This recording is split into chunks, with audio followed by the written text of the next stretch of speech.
Welcome back, dear seekers of truth.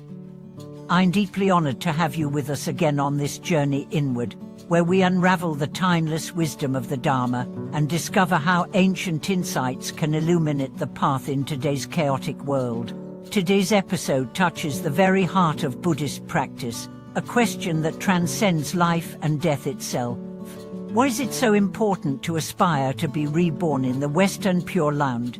Why is this aspiration considered the wisest decision one can make in a human lifetime?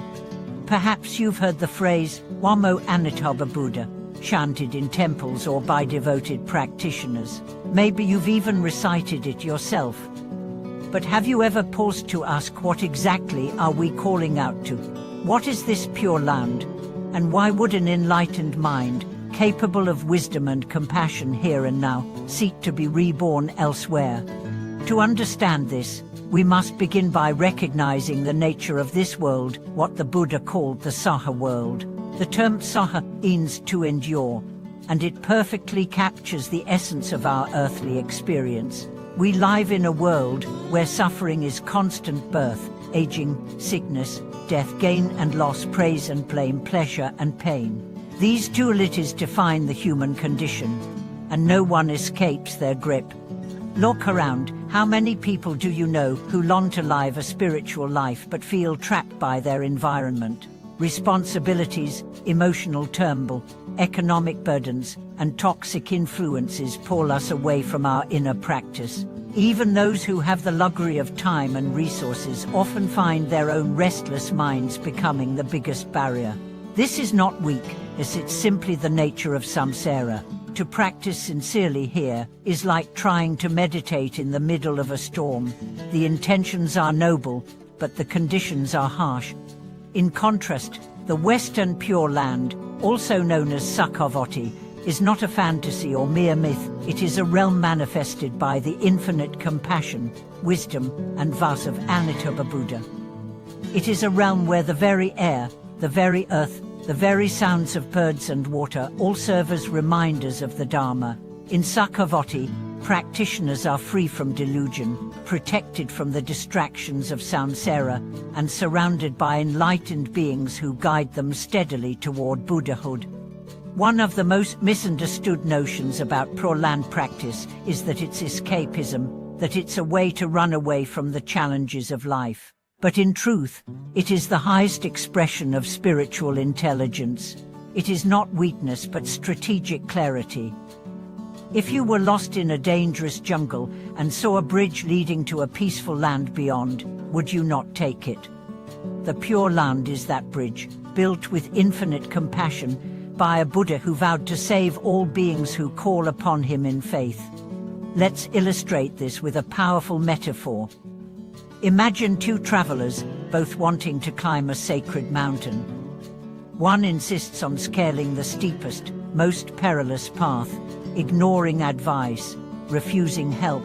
The other chooses a well-trodden path built by enlightened guides, complete with rest stops, guardrails, and companions. Which one do you think will reach the summit first? The Pure Land is the safe path, not because it lacks challenges, but because it was created to support your ascent, not hinder it. But some may say, isn't spiritual growth supposed to happen here and now, in the midst of our daily life? Yes, and that's precisely why the aspiration for the Pure Land is so vital. You see, to be reborn in Sakhavati doesn't mean you abandon your responsibilities or stop growing. It means you enter a state where your growth is no longer hindered by delusion and suffering. It is a state of acceleration, of purification, of final preparation for the full flowering of enlightenment.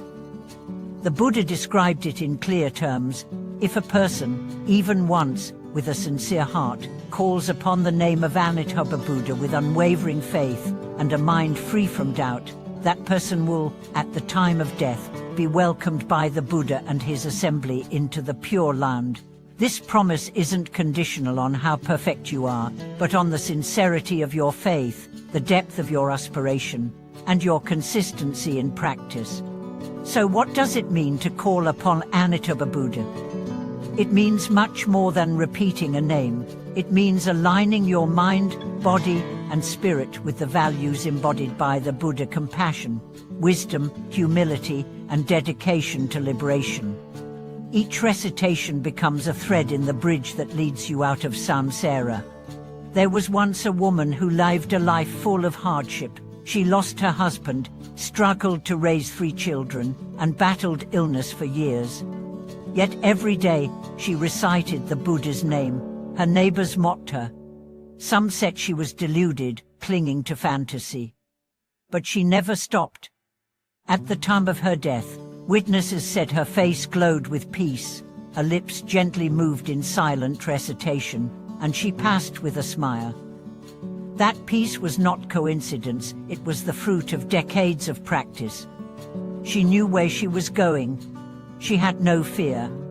This is the power of faith, not blind belief, but clear, unshakable confidence, rooted in experience and trust. This is the path of those who know that this world, for all its beauty, is not our final home. It's the training ground, the place where we prepare our hearts and minds for the next stage of the journey. Let's not forget, Amitabha Buddha's vows were made for us, for the ordinary person, not just for monks or sages. He saw our struggle, he saw our sorrow, and she made a promise: if you remember me, I will not abandon you. If you call upon me, I will answer. If you wish to be free, I will open the door. But the door opens only if we knock. The bridge appears only if we take the first step. And what is that step? It is the resolve, the vow, the heart declaration. I do not seek only pleasure or power or status in this world. I seek awakening. I seek the realm where every moment nourishes the path to Buddhahood. I seek to be reborn in the Western Pure Land. When you chant the Buddha's name, do it not as a routine, but as a homecoming. With each repetition, feel the call of a place beyond suffering. With each breath, let go of this world's illusions. With each word, remember who you truly are, a luminous being destined for enlightenment, only temporarily clothed in human form.